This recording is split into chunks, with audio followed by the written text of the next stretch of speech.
자, 두 번째 시간 이어가도록 할게요.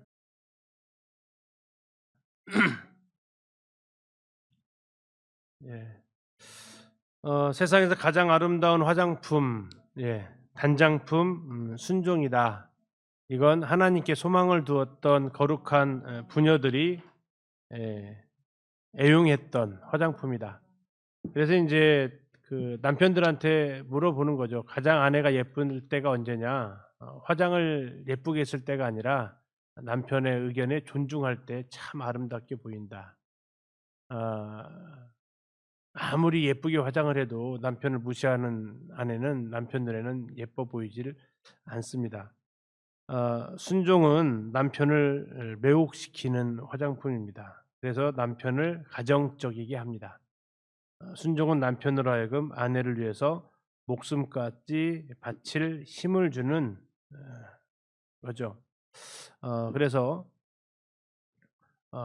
왜 이렇게 순종만 요구하냐 하는 거.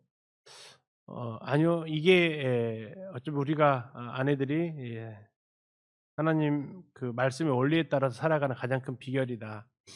한 번은 한 교회 가서 인제 이 부부 생활에 대해서 이렇게 말씀을 전했어요. 그랬더니 캠프를 갔었는데 인제 이것을 갖다가 인제 한번 연습을 했습니다. 자, 아까 부부 생활의 원리 8 글자 뭐라 그랬어요? 아내 사랑, 남편 존경. 자, 우리 형제님들 한번 따라해 봅시다.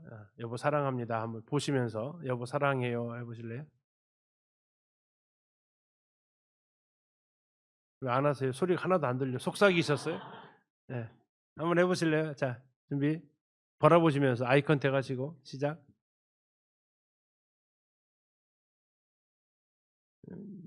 평소 안 하세요? 예? 평소 안 하세요? 예. 어 잠이 했어요? 혹시 안 하던가요? 했어요? 했어요? 사랑은 속삭이는 건가요? 자, 우리 아내들은 남편에게 "여보 존경해요." 한번 해 보실래요? 예. 눈을 못 마주치시는 분들이 계시다. 뭐 이걸 했는데요. 한 자매님이 예 안 하시는 거야. 부부끼리 그때가 인제 제가 그 요구 사항은 딱 한 가지예요. "부부끼리 앉게 해 주십시오, 부부들은." 그래서 그냥 되게 멋쩍으시더라고. 뭐 캠프에까지 와 가지고 부부끼리 앉으라고 하니까 보통 형제님도 쪼 가고 자매도 쪼 갔는데 부부끼리 꼭 앉으라고 했거든요. 그래서 자리 옮길 때부터 약간 궁시렁궁시렁 소리가 나기 시작을 좀 했는데 부부끼리 앉았어요. 그래서 인제 자, 우리 형제님들 실습하겠습니다. 자, "여보 사랑해요." 했더니 인제 "사랑해요." 해요. 그랬더니 연차들이 오래되셔 가지고 막 큰 소리로 해요. 막 다른 사람 다 들으라고 막 이렇게 하시는 분도 여기는 속삭이는데 그렇게 해요. 예. 형제님들은 다 했어요. 근데 인제 자매님들 "자, 여보 존경해요." 하라고 했어요. 그랬더니 자매님이 그 아내 되는 분이 쳐다보더니 안 해요. 그리고 보고 한숨 쉬고 안 해. 어. 근데 다 하는데 안 하면은 강사는 눈에 확 띄거든요. 저 "안 하셨어요." 그렇게 말하면 또 실족하잖아요. 그래서 "자, 자매님들 목소리가 좀 작네요. 한번 더 해 보겠습니다." 했죠. 왜? 그 부부를 시키려고 한번 하라고. 그랬더니 이제 자매님 이번에는 어떻게 하시냐면 아까는 옆에 보고 한숨 쉬었잖아. 이번에는 한숨 쉬고 쳐다봐. 그리고 또 안 해. 나중에 인제 그 세 번째까지 시켜도 안 하시더라고요. 그래서 인제 물어봤죠. 그 가정이 어떤 부분인지. 그래서 인제 한번 얘기를 해 얘기 나중에 들었어요. 그쪽 일꾼 형님 통해 들었는데 자매님이 이렇게 얘기하시더래요. 하려고 했다고. 하려고 했는데 그 얼굴을 딱 보는 순간 존경은 무슨 존경, 존경할 만해야 존경을 하지 하는 행동들이 꼭 애들 같고 이게 하나도 존경이 안 가는 거예요. 그러다 보니까 진짜 딱 보려고 했는 "존경해요." 하려고 했는데 한숨이 샥 나오니까 그다음부터는 인제 꺾인 거죠. 더 이상 못 하겠는. 여러분들이 인제 그 아내 사랑, 남편 존경 에 대한 메시지 여러분들 그 남편 출근할 때 인사말 혹시 있으세요? 남편 출근할 때 인사말 뭐라고 해요? 아 아니 아내가. 아내가. 아내가 보내주면서 혹시 "잘 다녀오세요." 예 또 있으세요? 예. 제 아내는 3 마디 해요. 제 아내가 저한테 인제 뭐 매번은 안 하지만 들 수 있는 대로 하는 말 3 마디. 무슨 말 할까요?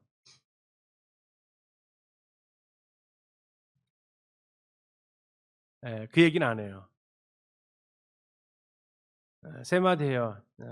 "여보 사랑해요. 존경해요. 그리고 고마워요." 출근할 때 그 인사말을 해 줘요.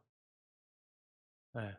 때로 이제 급해 가지고 막 나가면 그 메아리처럼 뒷전에 대고 해요. 예. 마치 뭐 틀어 놓은 그 녹음기처럼 그 마디가 나와요. 그런데도 싫지 않아요. 좋아요. "사랑하고 존경하고 가족들을 위해서 수고해 줘서 고마워요."라는 이야기를 해요. 어 그래서 여러분들이 인제 이게 어쩌면 남편에 대한 그 권위, 존경을 표하는 '남편을 세워주는 말이다.'라고 생각이 되어집니다. 남편도 아까 말씀드렸지만 최종 결정권자가 아닙니다. 하나님의 결재를 받아야 됩니다. 주님의 결재를 받아야 되고 예수님이 쉬지 말고 기도하라고 했잖아요. 그 얘기는 뭡니까? 쉬지 말고 결재 받아라는 얘기예요. 네 맘대로 하지 말고. 근데 그 결재가 막힌다고 했죠. 어떨 때 막힌다고요? 아내를 귀하게 여기지 않을 때 막혀요. 남편의 기도, 가정을 위한 기도, 아내를 위한 기도는 아내를 귀하게 여겨야 돼요. 소중하게 여겨야 돼요. 아내를 괴롭게 해서는 안 된다라는 거예요. 귀하게 여긴다라는 게 뭘까요?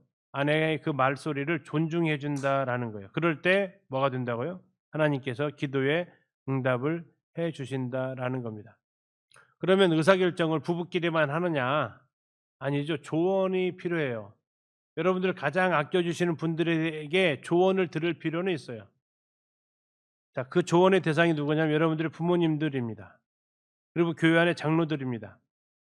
여러분 첫째는 우리 남편들 여기 계시는데 여러분 먼저 아내의 의견을 들으세요. 결정권자가 나니까 내 맘대로 하라는 게 아니고 아내가 돕는 배필이잖아요. 남편이 못 보는 부분을 봐요. 남편이 생각하지 못하는 것들을 생각을 해요. 어떻게 해요? 다르기 때문에. 다르기 때문에 그 부분을 봐요. 또 남편이 가지고 있지 않은 장점들이 있어요. 그걸 가지고 본다고요. 대신 아내들은 부탁하는 것은 그 내가 조언해 준 대로 결정 안 했다고 실망하지 마시고 보통 실망은 안 하는데 노여워하세요. 노여워하지 마시고 내가 말했잖아. 왜 그대로 안 해?" 예. 여러분 그건 조언한 게 아니에요. 그건 강요한 거예요. 조언과 강요는 그 남편이 그것을 그대로 하지 않았을 때 기분 나쁘면 조언이고요. 화나면 강요예요. 기분 나쁠 수는 있죠. 왜 기껏 물어봐 놓고 자기 맘대로 또 해? 기분 나쁠 수는 있어요. 근데 그걸 가지고 갑자기 화가 나거나 분노하거나 "뭐야 나 무시한 거야?" 이건 지금 내가 강요하고 있는 거예요. 나는 뭐 하냐면 나는 조언해 준다는 거예요. 여러분 당신이 결정을 하세요. 내 의견을 참고해서 해 주세요. 두 번째 남편들은 어떤 중요한 결정을 내릴 때 아내의 의견을 들으시고 더 나아가서 부모님들 또한 물어보시고 영적인 부분에 있어서는 장로들에게도 의견을 물어보셔라라는 겁니다.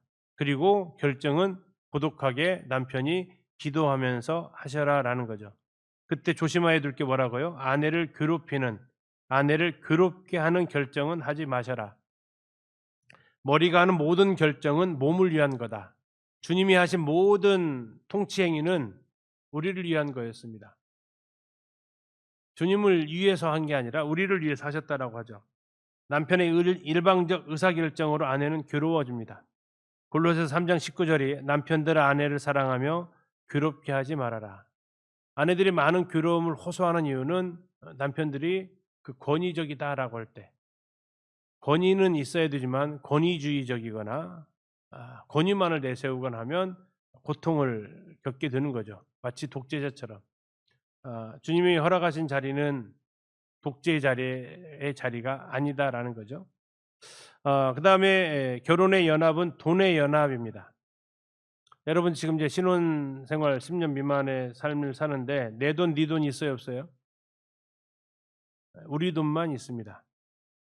물론 통장을 하나로 합치라라는 얘기만은 여기서 얘기하는 건 아닙니다. 통장은 각자 가지고 있을 수 있어요. 관리를 따로 할 수는 있다고요. 그러나 이건 내 돈이고 이건 내 맘대로 쓸 수 있고 그 영역은 아니다 하는 겁니다. 결혼했다라는 것은 한 몸을 이뤘다라는 거잖아요. 한 몸을 이뤘는데 돈은 하나가 안 됐다. 그러면 돈이 한 몸을 이루는 것보다 더 상위 개념이 돼요.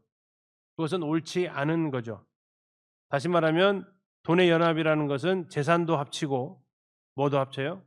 부채도 합치고. 그래서 어떤 분들 경우에는 결혼 전에 부채가 있으면 솔직하게 이야기를 하라고 조언을 합니다. 현실적으로 맞는 조언 같습니다.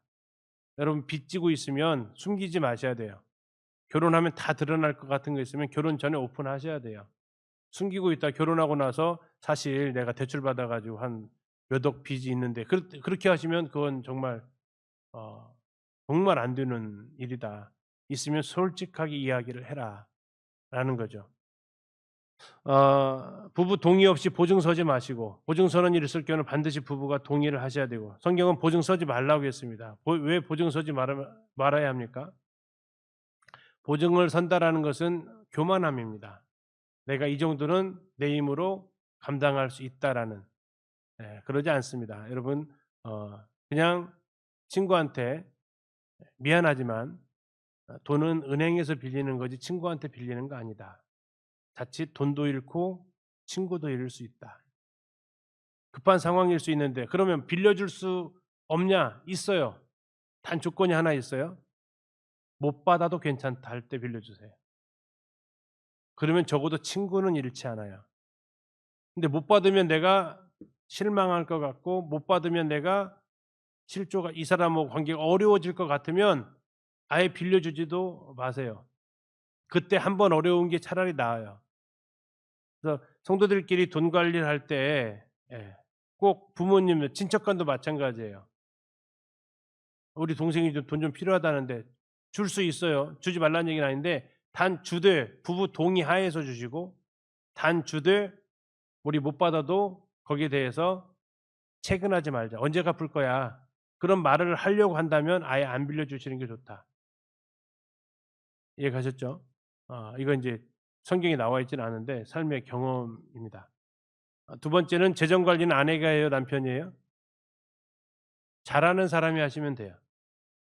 근데 재정 관리가 재정을 경제권을 쥐어잡은 거 아닙니다. 내 허락 없이는 단 한 푼도 인출 못해 그런 것을 얘기하는 게 아니에요. 그냥 지혜롭게 관리할 수 있는 사람이 관리하시면 돼요. 근데 보통 용돈 타는 사람이 있습니다. 용돈 주는 사람이 있고. 그러면 이것은 지금 돈의 연합은 안 된 겁니다. 왜 안 된 거죠? 한쪽에 있어요, 이미. 예. 공동의 재산이 있고 아내도 용돈 타서 쓰시고 남편도 용돈 타서 쓰시면 되지 않을까요? 왜 아내가 남편에게 꼭 용돈을 줘야 된다라는 개념? 또 남편이 아내에게 용돈을 줘야 된다는 개념이 아니라 이건 우리의 공동 소유니까. 여기서 또 아싸 하지 마시고 이 돈의 연합에 있어서 재정 관리 잘하시는 분이 하시고 서로 지출과 출입할 때 좀 얘기하세요. 얼마 이상을 쓸 때는 좀 상의하자. 사전에. 뭐 5천 원짜리 살 때 커피 마실 때도 "여보 나 5천 원짜리 커피 한 잔 사도 돼?" 이렇게 하면은 그건 좀 그러잖아요. 그쵸? 뭐 그건 용돈에 달해서 해도 되고 그건 부부에 따라서 액수가 다를 수 있어요. "우리 적어도 6 자리 이상은 상의하자." 하셔도 돼요. 6 자리면 얼마예요? 계산이 빨리 안 돼. 6 자리. 10만 원. 10만 원 이상이면 상의하자. 근데 우리는 그래도 6 자리인데 앞에가 5 넘어가면 상의하자 할 수도 있어요. 그럼 부부끼리 정하면 돼요. 그것 가지고 이건 딱 이렇게 정하라는 것은 규정은 없으니까. 이것은 미리 이야기를 하시면 어렵지 않아요. 어 이 녹화가 돼서 이게 참 사례를 못 들겠어. 네. 죄송합니다. 이 녹화의 함정이에요. 예. 이게 어디서 어떻게 퍼질지 몰라서 이야기를 녹화 정지했어요? 안 할 거예요? 예. 안 한다네요. 어 방판 있어요, 방판. 네. 방문 판매하는 사람도 있어요. 좋대요. 결제를 했네요. 누가 아내가 결제를 했어요. 근데 예 동의를 안 구하고 했어요. 39만 9천 원. 근데 인제 그 신혼 초기니까 내 할부였어요. 물론 할부로 했어요. 근데 인제 이게 액수가 크잖아요. 신혼 때 그때 뭐 어 월급이 100만 원 좀 넘었을 그때니까 제 초임 월급이 49만 원이었으니까 뭐 그 상태에서 인제 결혼하고 나서 한 5년 차니까 뭐 그렇게 많이 안 늘어나서 근데 그 정도 액수를 갖다가 왜 했냐? 아이들 책을 사 주려고. 어 아이들 좋다고 하니까. 그리고 오늘까지밖에 할인 안 하는데 꼭 방판은 꼭 그렇게 또 하잖아. 압박을 가하잖아. 이 가면은 못 살 것 같은 거니까. 그래서 예 했네. 하고 나서 인제 후회되기 시작했어요. 남편한테 말 안 했다. 남편이 또 돌아오는 시간이 기다려지는 시간이 아니야 이제. 걱정돼. 뭐 말을 어떻게 할까, 어떻게 할까. 그 긴장되고 "여보 왜 뭐 할 얘기 있어요?" 아니요. 이따가." 뭐 이렇게 인제 말을 못 꺼내는 거죠. 예. 그러면 인제 벌써 인제 이게 어려움이 생기는 거죠. 그래서 저도 인제 그게 잘못한 거죠. 저는 미리 얘기한 적이 이런 일이 일어날 줄을 예상도 못 했고 이제 그런 가운데 어떻게 할지도 몰랐고 어 그런 가운데서 예방하기 위한 게 뭐라고요? "사전 얘기를 해라. 적어도 10만 원 이상은 얘기하고 하자. 또 20만 원 이상은 얘기하긴 하자. 또 카드로 할부를 끊더라도 어느 정도 이상은 일시불로 하자." 그 이하는. 이런 것들에 대해서 재정 관리 잘하는 사람이 좀 더 이렇게 디테일하게 한 번에 모든 걸 다 이렇게 약속을 할 수는 없겠지만 하나씩 추가시킬 수 하든지 하여간 서로 상의를 좀 하고 돈의 결정을 하자. 왜요? 돈이 상당히 힘이 세기 때문에 그렇습니다. 어울리지 않는 주제인데요.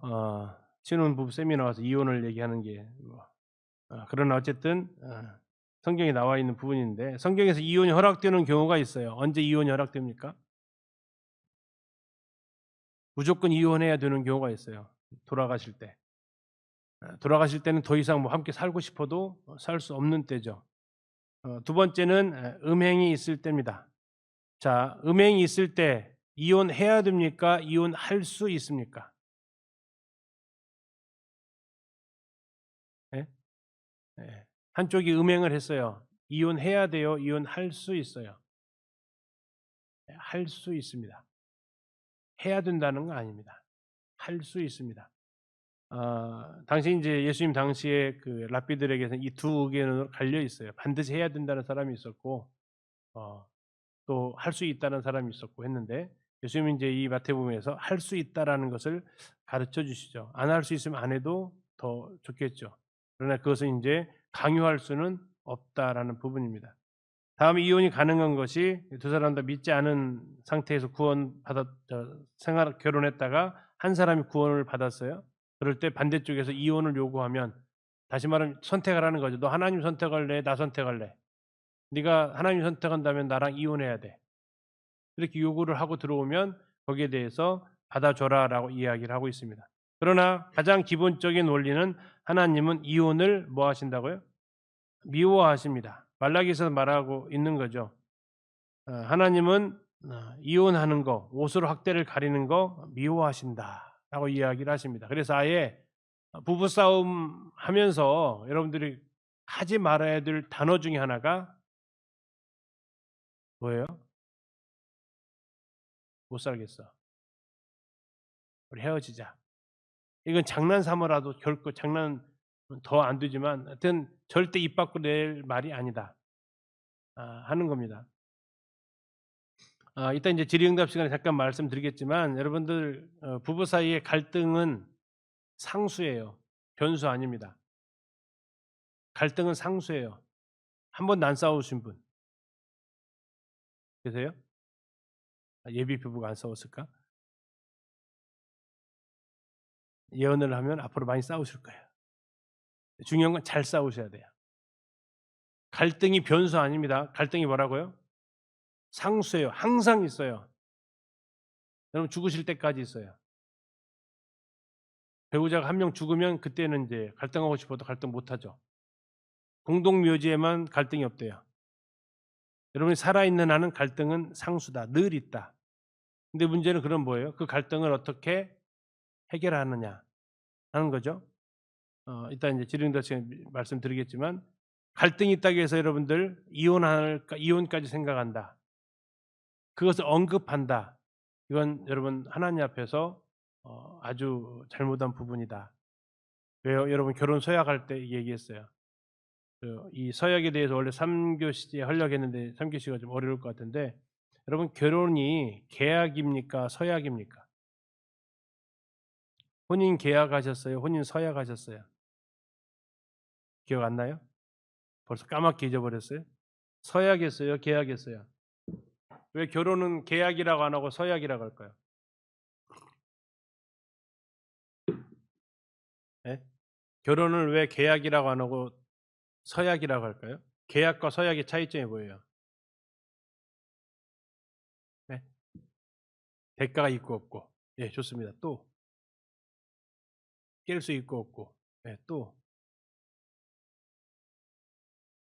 시간이 있고 없고. 시간이 없고. 자, 계약은요. 한쪽이 어기면 깨요. 한쪽 상대방이 양쪽 두 당사자 중에 한쪽이 어기면 깰 수 있어요. 서약은요. 한쪽이 어겨도 못 깨는 게 서약이에요. 그래서 상대방의 의무 이행과 관계없이 나는 의무를 행하겠다라는 게 서약을 하신 거예요. 여러분 서약서를 잘 읽어보면 남편이 나를 사랑할 때만 내가 순종하겠다라고 말한 적이 없어요. 서약은 상대방이 그 약속을 안 지켜도 나는 약속을 지켜가는 게 서약이에요. 계약은요. 상대방이 약속을 안 지키면 내가 그것을 약속을 지킬 의무가 없어요. 계약은 파기할 수 있어요. 그 조건이 뭐예요? 상대방이 약속을 이행하지 않았다. 서약은 안 그래요. 서약은 남편이 나를 사랑해 주지 않았다고 해서 결혼을 깰 권리가 없어요. 그게 서약이에요. 서약은 여러분 결혼식에서 하이라이트예요. 제일 중요한 시간이에요. 서약하려고 했기 때문에 그 자리에 왔잖아요. 그래서 상대방이 나를 사랑하지 않아도 나는 존경하겠다라는 거고 상대방이 나를 존경하지 않아도 나는 사랑하겠다라는 거예요. 이게 서약이다라는 개념이에요. 그래서 하나님께서는 우리가 맞지 않아서 이혼한다라는 이것을 허락할 수 없는 개념이다라고 이야기하십니다. 심지어 음행조차도 음행이 뭐예요? 한쪽에서 지금 어긴 거잖아요. 그럼에도 불구하고 왜 하나님이 이것을 이혼을 그러면 하지 말라고 한 것을 왜 허용을 왜 하셨냐면 모든 죄가 몸 밖에 있지만 이 음행의 죄만은 몸 안에 있어서 몸을 섞어야 되는 부부에 있어서는 이것은 하나님이 특별히 허용한 부분이다라는 거죠. 자, 부부는 뭘 연합해야 되느냐? 첫 번째가 이제 지적 연합입니다. 함께 생각을 나누고 의견을 공유하는 자리. 그래서 때로 부부가 함께 이제 마지막 세 번째 시간에 이 부분을 좀 더 말씀드리겠습니다. 대화하는 시간들이 필요하다. 또 어느 부분에 대해서는 합의된 결론에 이르러야 될 것도 있습니다. 아까 잠깐 말씀드렸어요. 뭐가 재정적인 사용. 또 이 뭐 신혼부부 세미나 부부생활 세미나에 다뤄야 되는 것이 양쪽 상대방 그 친가에 대해서의 부분, 양쪽 시댁 또는 친가 처가에 대한 부모님께 드리는 선물, 뭐 용돈, 뭐 이런 것들. 또 합의되어야 될 것 자녀 양육에 대한 부분, 또 집안일 하는 부분 이런 것들은 서로 대화를 통해서 의견을 나누고 생각을 조절하고 때로는 합의서 작성하고 도장 찍으라는 얘기는 아니고 서로 이런 것들을 조율해 가는 이런 과정들이 필요하다라는 겁니다. 두 번째는 정서적 연합입니다. 함께 감정을 공유하고 또 감정을 표현하고 내가 무엇을 힘들어하는지 무엇을 내가 기뻐하는지 말을 해 줘야 합니다. 부부끼리 대화할 때 "나는 이럴 때 정말 힘들어. 이렇게 말할 때 나는 어려워. 이렇게 말하면 나는 좋아." 이런 모습은 나는 분노가 나. 분노의 지점은 사람마다 같아요, 달라요? 달라요. '아 이 사람 왜 이런데 화를 내?' 나는 괜찮을지 몰라도 그 사람은 그것이 화를 낼 수 있는 포인트가 돼요. 쉽게 얘기하면 여러분들 손에 칼로 베인 상처가 있다고 한번 생각해 보세요. 손에 베인 상처가 있어요. 자, 손가락이 베어 있다고 생각해 보세요. 자, 소금을 손바닥에 올려 놨어요. 손바닥을 비비면 손바닥이 아프다고 해요, 안 해요? 안 해요. 그런데 그것을 손바닥을 넘어서 손가락까지 이렇게 소금으로 비비면 무슨 일이 벌어져요? 칼로 베었던 손가락에서 고통을 하기 시작을 해요. 그럼 손바닥이 얘기하는 거죠. "야 나는 아무렇지도 않고 비볐는데 너는 왜 난리야?" 아니에요. 이 사람은 손가락에 지금 상처가 있었기 때문에 그 상처로 소금물 들어가는 그 순간부터 신음하기 시작한다고요. 나는 아무렇지도 않은데 이 사람은 과민 반응 보이는 게 아니고요. 그 사람에게 그게 아픔이 있다라는 거예요. 그거 어떻게 해야 돼요? 그냥 받아줘야 돼요. 수용해 줘야 돼요. 그게 정서적으로 하나 되어져 가는 과정이다라는 거죠. "나 괜찮으니까 너도 괜찮아." 아니고 아픈 사람한테 맞춰 줘야 돼요. 힘들어하는 사람한테 맞춘다. 세 번째는 관계적 하나됨입니다. 다시 말씀드리지만 두 사람은 이제 가장 가까운 사이다. 부모가 그 자리 차지해서도 안 된다. 근데 여러분들이 인제 자녀를 낳으면 그 배우자 자리에 누가 들어와요? 자녀를 들어오면 안 돼요. 왜? 나하고 내 아들, 딸하고도 몇 촌이에요? 1 촌이에요. 내 아들, 딸을 낳았어도 여전히 부부는 무촌이에요. 이 부부 사이보다 더 가까운 촌수는 없어요. 위로도 없고 부모에게서 없고 밑으로도 없어요. 자녀에게서도 없어요. 가장 가까운 사이예요. 나중에 인제 혹시 출산하시게 되면 가끔 이런 부분이 있어요. 부모와 엄마 아빠 사이에 아이를 재우는 커플들이 있어요. 그거 하지 마세요. 그다음에 출산은 그렇게 하지 마세요. 예. 내 옆에는 항상 남편이 있어야지 그 사이에 아이가 끼어들어올 수 없다. 아 우선순위에 있어서 남편과 아내 다음이 자녀다. 남편과 아내 다음이 부모다. 이건 하나님 믿지 않는 이 세상에서도 우리 나라에서도 촌수로 구별을 분명히 해 주고 있다라는 겁니다. 심지어 가끔 여기에 친구를 끼어들어 오는 사람도 있어요. 친구는 더더욱 촌수 자체가 없는 사람. 촌수 없다고 하니까 무촌이잖아요. 그런 얘기 또 고집 부리지 말고 어 친구나 이런 것들로 이 사이에 끼어들지 않도록 해 주시면 좋겠다라는 겁니다. 네 번째로 사역적으로의 하나됨입니다. 부부 세미나 하면서 제일 어리석은 질문이 뭐냐면 "행복하세요?"라는 질문입니다. 왜 이게 제일 어리석은 질문일까요? 결혼은 여러분 이게 행복하려고 해요. 그러나 성경은 결혼의 목적이 행복이 아니라고 그래요. 이게 인제 여기서 충돌하는 부분이에요. 그래서 결혼할 때 "행복하세요?" 물어보면 대답을 못 해요. 하여튼 제가 물어보면 대답 자신 있게 할 수 있으세요? "행복하세요?" 이건 마치 뭐와 비슷하냐면요. 눈으로 보면서 "무슨 맛이에요?" 묻는 것과 비슷해요. 미각을 갖다가 시각으로 평가한다라는 거예요. 그러면 평가가 제대로 안 나와요. "달콤할 것은 같아요." 이 정도 나오겠죠. 달콤해라는 말을 못 해요. 다시 말하면 결혼의 목적이 행복이 아니라고요. 하나님은 결혼을 행복하라고 만들어 놓지 않으셨다고요. 행복은 하나님께서 하나님의 원리를 따라갈 때 주시는 복이에요. 보너스로 주어 주시는 복. 결혼의 목적은 뭡니까? 하나님의 영광입니다. 결혼의 목적은 뭡니까? 이제 두 사람이 그의 나라와 그의 의를 구하는 겁니다. 그때 하나님께서 하나님의 원리대로 하나님의 계획대로 살아가는 그 부부에게 허락하시는 것이 복이다라는 거예요. 그게 행복이고. 근데 행복을 추구하다 보면 나머지 것들을 다 놓쳐요. 행복이 오는 게 아니라 불행이 찾아와요. 행복하려고 결혼하는 사람 제일 먼저 결혼해서 겪는 건 불행입니다. 이게 아이러니죠. 그래서 부부한테 "행복하세요?"라고 묻는 게 아니라 그것은 어 결과물이니까 뭐 그런 의미로 물어볼 수는 있겠어요. 근데 "행복하기 위해서 결혼했는데 왜 불행하게 사요?" 그런 의미는 아니다. 부부의 목표는 예. 하나님의 영광이다. 하나님 나라의 확장이다. 하나님의 뜻이 세워지는 거다라는 것을 기억을 하시고 거기에 대해서 부부가 연합으로 어 나아갑니다. 다섯 번째로 인제 영적으로의 하나됨입니다. 영적인 교제와 성장이 있어야 되고 부부가 함께 성경을 공부하고 부부가 함께 기도하고 부부가 함께 자녀가 생기면 가정 예배를 드리고 또 하나님이 부르신 그 남편의 사명 또 아내의 사명을 같이 응원하고 후원하는 어 마치 그 아내의 사명이 남편에 의해서 종속되어지지는 않습니다. 하나님 아내를 향한 부르심이 따로 있을 수 있어요. 그럴 때 또 아내가 그 일을 할 수 있도록 부르시는 거죠. 이게 인제 그 웨인맥이라는 분이 쓴 글에서 가져온 이 다섯 가지 연합인데요.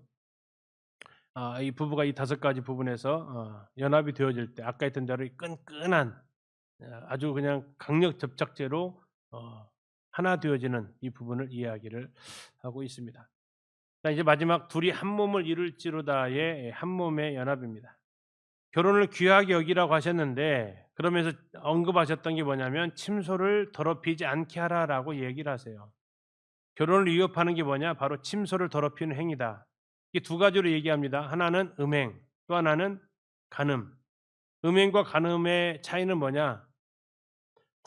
결혼한 사람이 하는 것은 두 가지 다 가능한데요.